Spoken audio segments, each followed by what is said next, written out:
For today's video, gagawa tayo ng mango graham, no bake, no cook. First, nag-ready ako ng mango at nestle cream. Hinahid ko na din siya ng maninipis. Nag-ready na din ako na isang condense. Dalawang mango nga lang pala yan.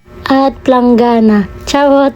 At syempre, yung graham. Niready ko na muna yung mga gagamitin ko. Bale, nagamit ko lang dyan na isang nestle cream, isang condense, isang graham, dalawang mangga. Pwede nyo din naman dagdagan ng nestle cream or condense, depende sa inyong panlasa. Paghahaluin na natin yung condense at saka nestle cream. Dahan-dahan ko lang ibinuhos yung nestle cream, then hinalo-halo ko. Haluin nyo lang ng haluin hanggang sa lumapot na sila o mag-mix na sila. Dahil wala tayo nung panggamit ng panghalo dyan, so kutsara na lang or pwede din naman yung pambati ng itlog.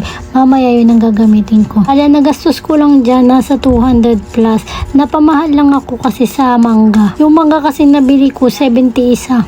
Pero sa iba siguro mas mura yun. Napakabilis lang nitong gawin. Plus mura pa yung mga ingredient. 15 to 20 minutes makakagawa ka na ng mango graham. So haluin muna natin to guys.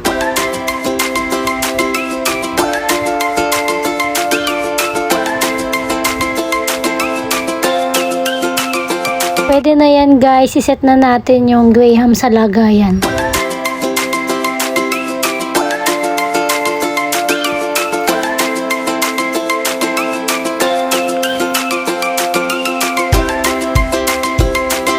Tapos na tayo sa unang layer natin. So ilalagay na natin dito yung hinalo nating condense at saka nestle cream. Lagyan lang natin yung buong paligid ng graham. Pag feeling nyo kulang pa, dagdagan nyo lang.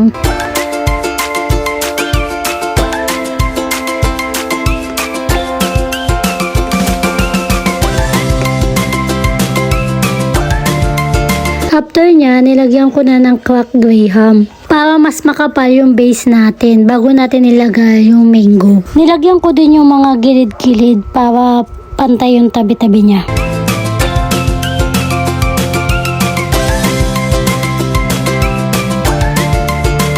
Ayan, tapos na natin. So nilagay ko na yung mangga. Pagkatapos palagyan ng mango, ulitin na lang natin yung ginawa natin kanina.